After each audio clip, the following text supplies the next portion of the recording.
many people do not get art. They read about a banana taped to a wall in a swanky gallery, and they think, I've got tape, I've got a banana, maybe I'm an artist. So much contemporary art is about theory. It's who did it first rather than who does it best. It's ideas over skill. And that is why so many parents exclaim, my kid could do that. Well, I'm thrilled to show you some art that is banana-free, a kid couldn't do, and is important to both the artist and the viewer. But first, I want to show you some art a kid did do, me. Now, I know this painting is no masterpiece. This is pretty typical of anything a 6-year-old would do. The marking systems all over the place, the relationship between size and objects, it's all wrong, and there's no depth. But if you look closely, you will see in those snowflakes that I used negative space to make them. And I thought that was pretty good. I thought that was something a real artist would do. So, sitting in my kindergarten class, weighing my future options between Yankee shortstop or artist, I chose artist. In my 20s, I went to design school, and a few months later, I started to paint. I had a lot of bad health issues, and as you can tell from this painting, I didn't feel so good. But in this painting, I started to deal with my health issues. And this painting was freeing for me, and it was informational to those people around me. So it's since become one of my life's missions to tell the story of chronic illness through visual art. I think it's really important that you all understand that those of us with chronic illness, if we do artwork about it, we're not just being self-centered, we're actually doing important work. So I'm going to show you some artwork that I have been honored to show over the last 10 years. And what's great about a lot of this work, I say great, but these patients, their artwork actually got better as their illnesses became more apparent. So our first artist, Ashley Brevan. Ashley has a cacophony of neurological issues. She also went to Carnegie Mellon, where she developed impeccable drawing skills.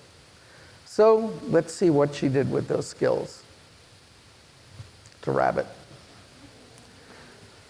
What can we say about this rabbit? Well, it looks like it was done 400 years ago by Albert Dürer. People painted a lot of rabbits 400 years ago.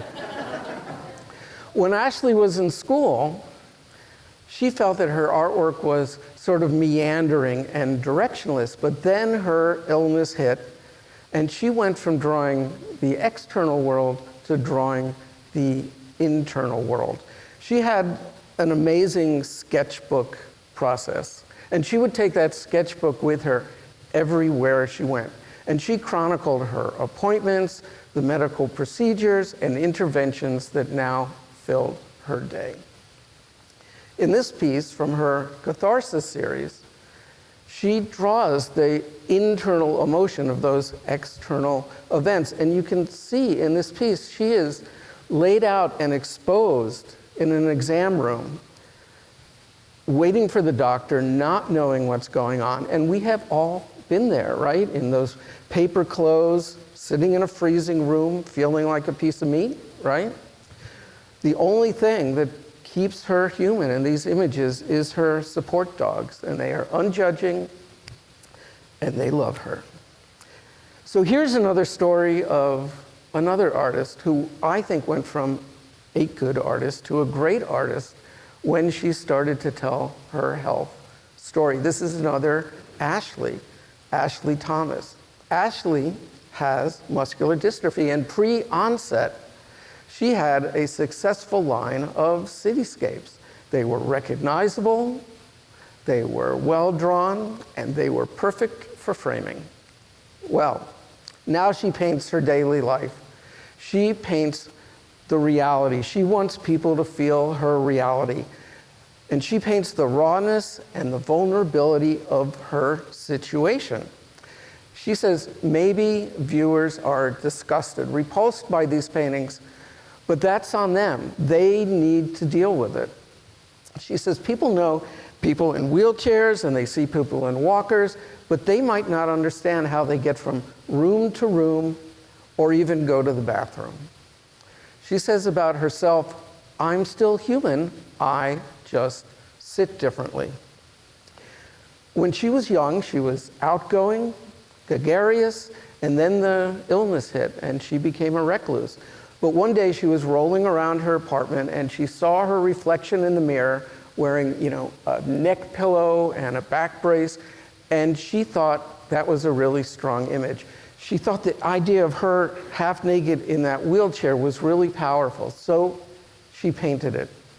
Image done, she was happy with the completion. Initially, she was leery of putting it on social media. She didn't want to be accused of looking for sympathy, but eventually she did. And you know what? She got hundreds of responses from other people thanking her for giving them the freedom to express their illnesses. She says, I just want to paint. And if I get a reaction, good or bad, at least I've gotten a reaction. And as an artist, I can tell you the worst thing is to get no reaction at all.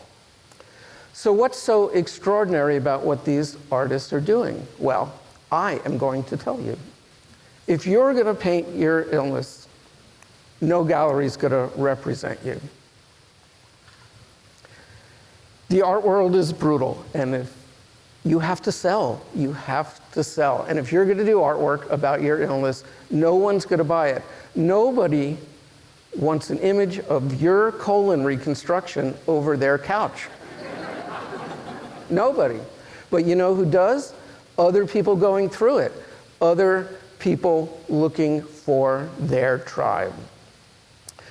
Art like this is hard to look at sometimes, but that's what makes it great, and that's why I show it, the truth of it. I am the artist in residence at the Keck School of Medicine at USC, and I curate art shows by patient artists that correspond to the core curriculum of the medical school.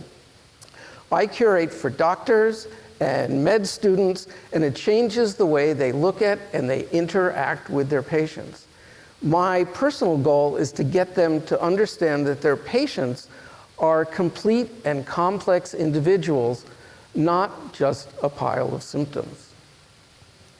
Dr. Pamela Schaff, head of the HEAL program at USC, says that when these med students, when they hear the lived experience of their patients and they see it up on the wall of the gallery, it gives them information that they would not normally get.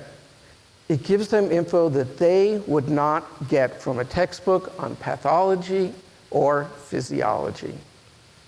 Now, let's get back to some more art. Dominic Quagliotti has cystic fibrosis.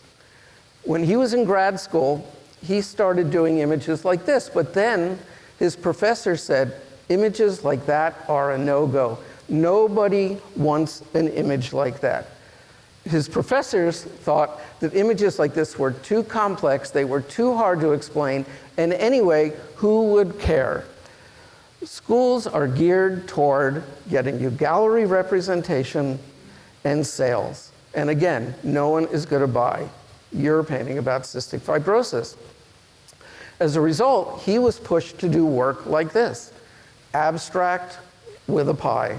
And I love pie as much as the next person, but this is not one of my favorite paintings of Dominic's. He wanted to paint his story, but he was met with resistance. People didn't understand his images, they didn't understand his materials.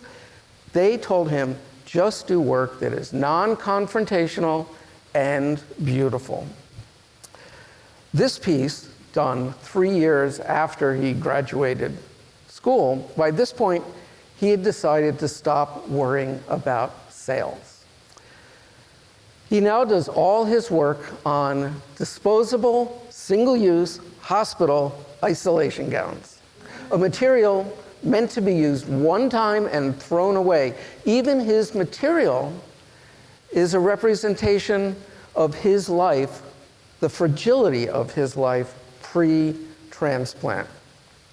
In this piece, titled Intersecting Bodies, he contemplates the point later on where his organ donor and he are going to occupy the same space, something only possible if you have an organ transplant. This little piece, he did this 3 days before his transplant. This shaky little piece, this tells a really human story, that for Dominic to live, somebody else has to die. Before he became introspective, Dominic, he liked to draw. He always liked to draw, but he felt like his artwork was not going anywhere. It wasn't innovative. But when he started telling his CF story, he felt that his medical vulnerability was sort of his muse. He now says medical vulnerability is an artistic movement like Expressionism, and that makes total sense because over 50% of the country states that they have some sort of chronic illness. Our last artist, James T. Walker. James T. Walker worked at Hanna-Barbera for 45 years. He drew all the characters that you and I have come to love. The Flintstones, the Jetsons, Yogi Bear, Mr. Magoo. As an artist and a producer, he was responsible for a good portion of my Saturday morning cartoon watching. At 61, he developed Parkinson's in his right hand. He learned to fight it. He learned to draw with his left hand. And what he did with that left hand, it's just amazing. He started doing work about his life with Parkinson's. In all those years in animation, James had never done any work about himself. He had never done work that he was not commissioned to do. But with that left hand, he started to do work about his shaky existence, his depression, his drinking, his looking for hope in God. It all came out through that left hand. And I submit to you that that is when James went from being a great illustrator to being a great artist, period. He didn't change styles. He just changed subject matter. He went from drawing life in bedrock to drawing life with Parkinson's. He did this last piece the night before he had deep brain stimulation surgery. This is how he was picturing it in his hospital room that night. The next day, he got use of his hand back after 10 years.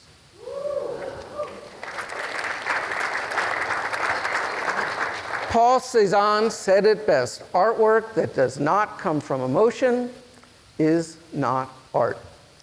Now, I know the artwork I've shown you today, it is not the most masterfully done. I mean, nobody can beat Leonardo.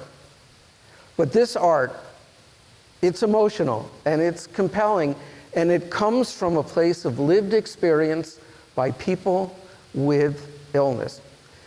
This art tells a story of how to live in adversity when you can't walk or maybe breathe or you shake too much.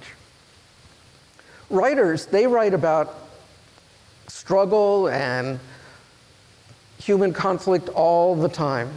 People think it's great. The Odyssey, Grapes of Wrath. Well, I say visual art about chronic illness and health issues is even stronger than the written world. And sometimes that's why it's so hard to look at. That's why it can be so challenging. But I say to all of you, when you see work like this, don't look away. Look closer to see the humanity in all of it, even if it's nothing that you would ever want to hang over your couch. Thank you.